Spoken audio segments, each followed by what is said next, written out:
Welcome to the Steelers Schedule Release Show.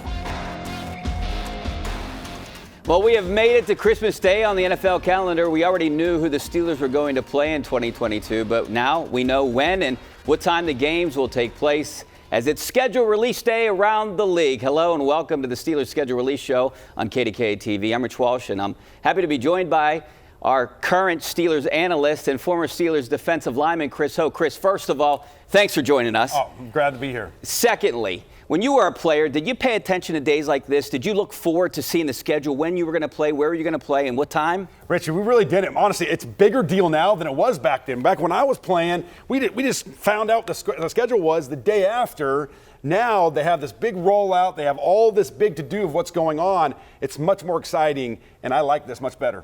All right, let's dive right into the details that were released this evening and see when the Steelers take on their opponents this season. Let's start with the season opener. The Steelers kick off the season Sunday, September 11th, and for the 8th straight season, they kick off on the road in Cincinnati, a 1 o'clock game against Joe Burrow and the last year's division champs. It's a tough start for Mike Tomlin because they follow that up with their home opener against the New England Patriots. It's the first time since 2018 they are hosting the Pats. They won that game 17-10. This time, no Tom Brady, but this is still a huge game because of the history over the last 2 decades. And this is your 2022 schedule. After Cincy and New England, the Steelers head to Cleveland for a Thursday night matchup on September 22nd. The Steelers are back at home against the Jets on October 2nd. Then head to Buffalo on the 9th. Tom Brady comes to town on the 16th. The Steelers are on Sunday Night Football for the first of 2 Sunday night games in Miami on October 23rd. Back-to-back Florida teams, then to Philly the day before Halloween. The Steelers get the week off during the first week of November. After that, it's their bye week, and then 2 straight games against the Saints on November 13th and Sunday night, and at home against the Bengals on November 20th, followed up with their only Monday night game in Indy on November 20th. The Steelers start December on the road in Atlanta. They don't see Baltimore until week 14, Chris. The first one is in Pittsburgh. They're in Carolina on the 18th. The Christmas Eve matchup that will be a big celebration against the Raiders. And the final 2 games against division rivals at Baltimore on New Year's Day, and they finish the season at home against the Browns. All right, Chris, so what are your first impressions of seeing that schedule? Well, a few things, right? A lot of 1 o'clock games, 5 primetime games, but no 4 o'clock kickoffs. That stands out to me. A tough start to the season. You have some big games at Cincinnati, at home against New England. They always play the Steelers tough. Then you have, the Cleveland Browns on Thursday Night Football, but you're going to have a new quarterback. You're not going to have your veteran Ben Roethlisberger there. It could be Kenny Pickett. It could be Trubisky. It can be Rudolph. We don't know, but it's going to be difficult with the 3 games in the first 11 days. And then you look at it, 2 division games in the first 8 games, but you have 4 in the last 9. Those are big games late in the season that can determine a lot of things for the Steelers. Definitely difficult and definitely interesting this year, especially because of the quarterback battle. Let's bring in the third member of our team today, Josh Taylor, who has some good news when it comes to strength of teams listed on this year's schedule. Josh? Rich, the Steelers had the toughest strength of schedule in the league last season, and they still put together a 9-7-1 record despite that. But this season, their schedule eases up significantly, facing the AFC East and the NFC South divisions. Now, last season, the combined win percentage of the Steelers' opponents was more than 57%. That included games against the AFC West and the NFC North divisions. Now, the Steelers had a record of 3-5 in those games, but they eventually finished with a record of 9-7-1, like I mentioned before, and they made the playoffs in second place in the AFC North. So here's the breakdown as far as the strength of schedule. The Super Bowl champion Rams have the toughest schedule this upcoming season, followed by the Arizona Cardinals, and then the reigning division champion Bengals, but that might help the Steelers a little bit. And then the Steelers schedule takes a 6% dip down to 12th in the league this upcoming season. Now, here's something to remember. The Steelers face the Buffalo Bills on the road for the 2nd season in a row, and the Bills are prohibitive favorites in the AFC. However, the Steelers beat Buffalo on the road 23-16 in Week 1 last season, and that, as they say, is why they play the games, guys. All right, thanks a lot, Josh. Obviously, there were the inevitable leaks coming out the past few days. To combat those schedule leaks, the Steelers put one of their captains on a mission to protect this information. Each year, NFL teams produce videos to accompany their schedule releases. This is a version of the video released by the Steelers at 8 p.m. on their social channels. Yeah, schedule release day. Yeah, we're all really pumped around here. Yeah, I don't know for sure, but here's what I heard. I don't want to hear you talking about the schedule. They call me the plumber. No leaks in my house.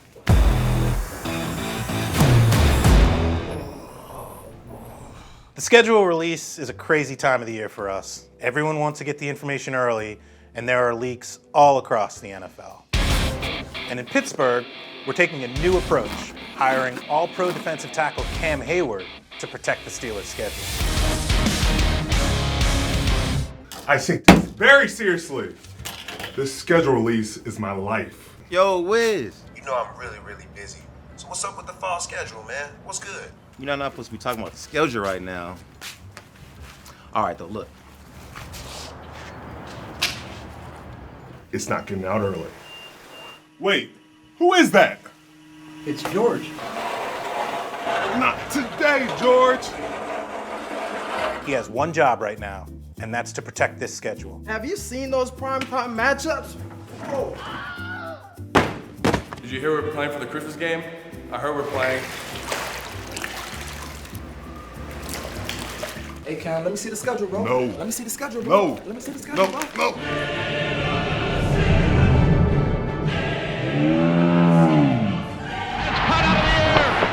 Here you go, Cam. And it didn't even hit the ground. Franco, what are you looking at? We all know Cam is a force on the field, and it's great to see him bring that same demeanor to this role.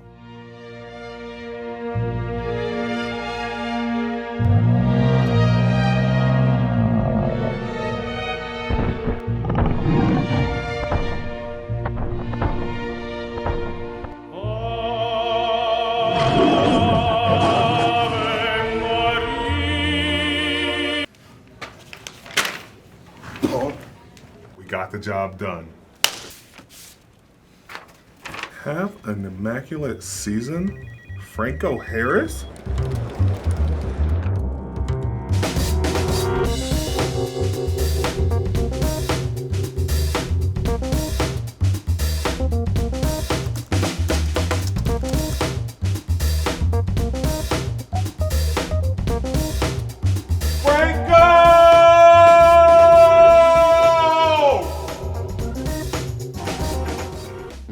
Cam Hayward has some acting skills, Chris. That was great stuff from the plumber and the Steelers right there. When we come back, we'll show you who the Steelers will be playing in their preseason games, most of which you can watch right here on KDKa TV.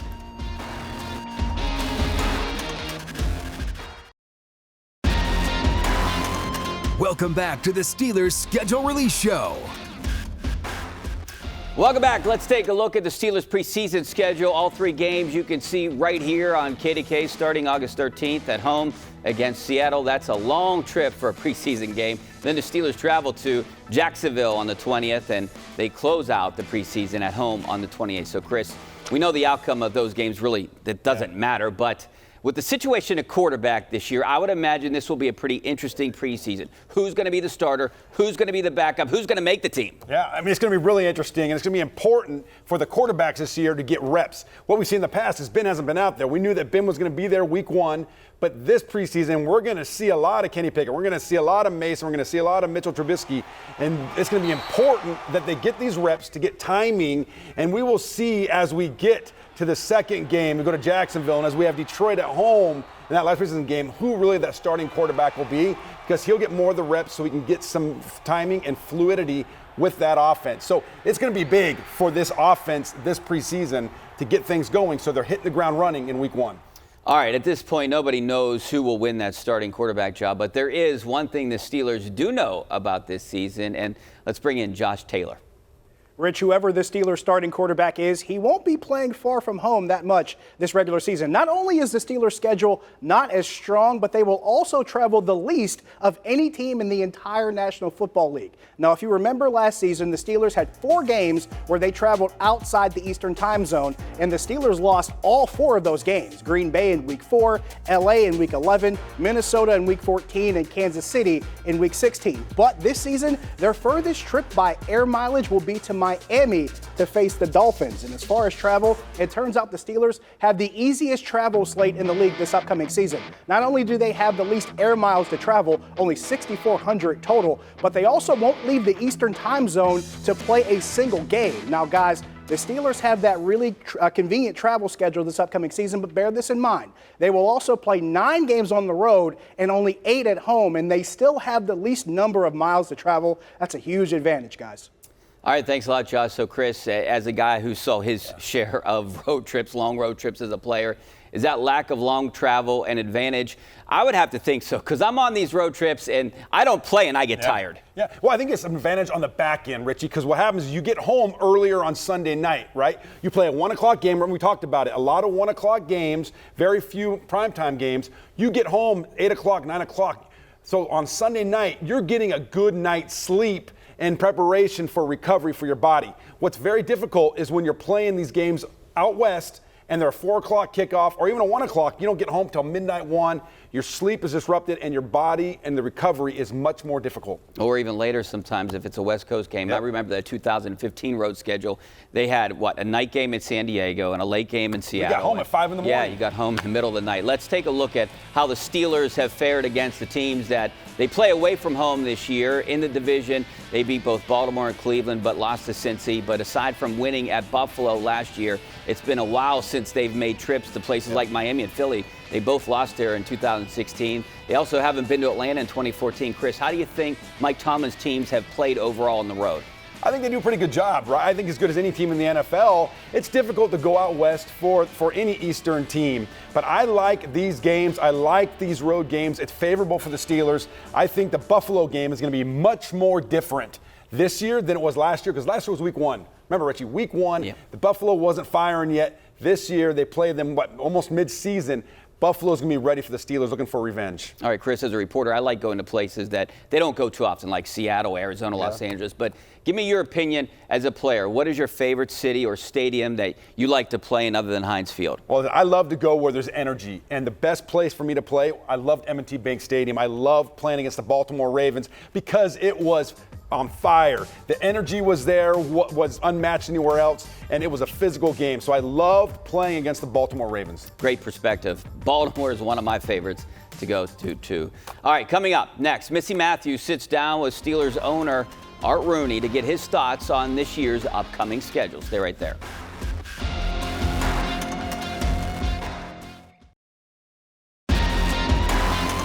Welcome back to the Steelers Schedule Release Show.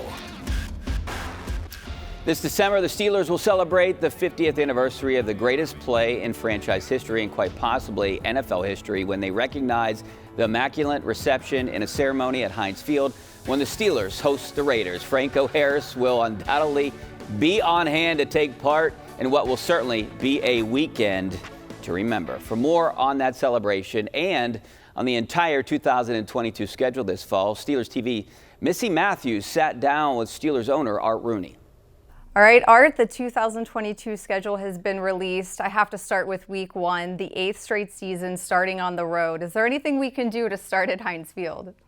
Well, we've been on the road a lot, that's for sure. I think we need to talk to the Pirates about their schedule. I think that contributes to it a little bit. But, we're open up against another tough AFC opponent like last year, a division game. So Super Bowl attendance and the Bengals will be that'll be a big game for them, and so it'll be a challenge. Christmas Eve will be very special, a night game. The Raiders coming to town a day after the 50th anniversary of the Immaculate Reception. What do you envision that night being like? We're excited about it. We've been talking about that for a while. Franco's been talking to me about it for a while now, so we're going to have some celebrations to mark the occasion on Friday the 23rd. Out at the historical marker right there outside the stadium. And then, we'll have Franco and some of his teammates in town to celebrate the occasion on Christmas Eve night. And maybe even some Raiders will be in attendance. You never know. Oh, okay. Well, stay tuned for that. Any other special themes throughout the season or maybe uniforms that you can give us a hint about or maybe tell us about? We're going to be announcing our schedule as far as an alumni weekend, which will probably be in the middle of the season, and our Hall of Honor game, which will also probably be in the middle of the season. So, a lot of different pieces that we'll be coming out with soon. But certainly the Immaculate Reception anniversary, as in terms of things to celebrate, is kind of the highlight of the home schedule. Absolutely. 5 primetime games. Steelers are not strangers to that, but there is that one little stretch. Back-to-back primetime games, week 11 and 12. Is that probably the toughest stretch, or what do you think overall where the schedule gets a little crazy? I would say in general the schedule's fairly balanced, and other than that little section where we have 2 primetime games in a row, I can't complain too much about the way that it lays out. We don't have any real long trips, so that helps. Mm-hmm. And so all in all, it's just travel-wise, it worked out pretty well. In terms of something new the NFL is doing, the TBD, the Steelers' Week 18 game against Cleveland, do you like that they're kind of waiting to see, what teams are in the playoff hunt and whatnot, or do you like how they used to do it where they changed it when they needed to? Well, the sooner we can find out we don't have a Sunday night game, the better that weekend. But unfortunately, it goes down to the end of the season usually for that information. So, everybody's in the same boat. So we can't complain, and they wind up putting on an important game. And I guess last year that turned out to be a game that was pretty important to us. So yes, indeed. It was the season went down to overtime. So hopefully it doesn't come down to that again. I'm with you on that. Thanks for your time, Art. Great to be with you. All right, thanks a lot, Missy, and thank you, Steelers TV, for that interview. Obviously, this year's schedule includes 6 games against AFC North rivals, which are always some of the most important. And under Mike Tomlin, the Steelers have generally done very well in those games, especially against the Browns at home, where they are 15-0. Tomlin's divisional record overall is also very impressive, 62-27-1. Coming up, we break down some important dates you might want to mark on your calendar in the next few months.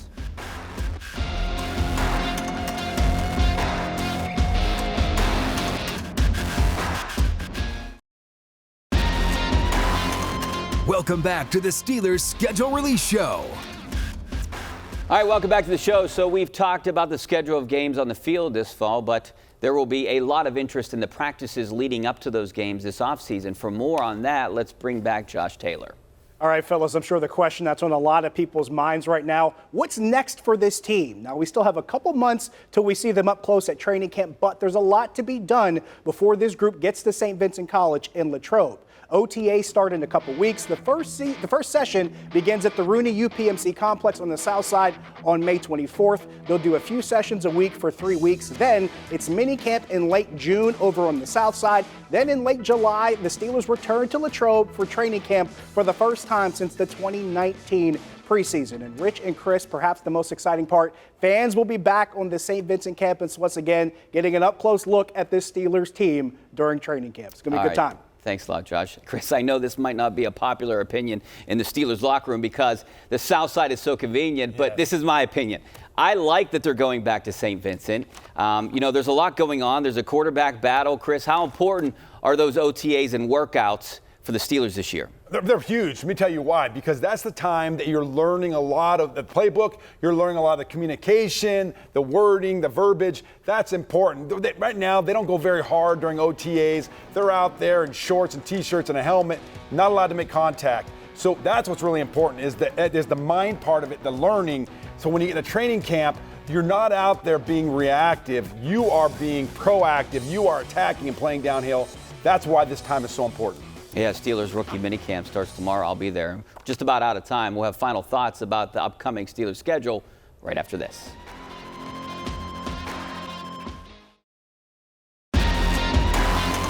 Welcome back to the Steelers Schedule Release Show. All right, welcome back. Here's your look at your 2022 schedule. It's exciting this day, Chris. I always love this day. You find out where you're going to go, when you're going to go. We knew the opponents, but we didn't know the dates and times. So now we do. So you look at this first page before we hit the bye week. What do you like? What's going to be the toughest maybe week, or what do they got to get through? What do you see here? Well, the toughest is going to be there the first 2.5 weeks of the season, right? Bengals, Patriots, Browns. But at Bengals, 1 o'clock, I mean, listen, the Bengals have had the Steelers' number last year. They've swept them last year in the division. So the Steelers got to get that win, and it can be difficult with a new quarterback. But also what stands out to me is that Buffalo Bills game.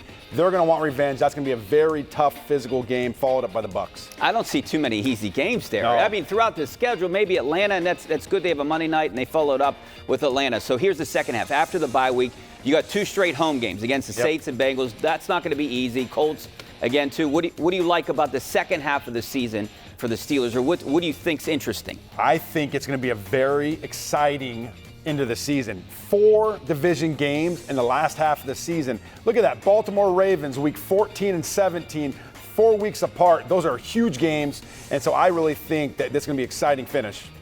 All right, now let's bring in Josh Taylor. What are your initial impressions of the schedule looking at it right there?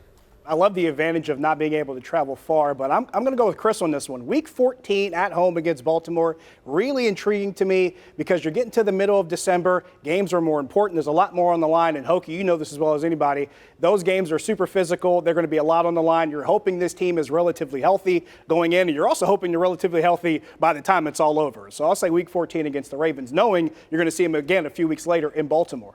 I think just like it comes down to every year, those final 2 weeks against the Ravens and Brown, it's going to be pretty interesting. It's going to be exciting. Exactly. All right, so I'll be at Steelers rookie camp tomorrow. Looking forward to seeing Kenny Pickett and some of the other rookies. And that's it for us tonight. Thanks for watching. For Josh Taylor and Chris Hoke, I'm Rich Walsh. Have a great night, and we'll see you later.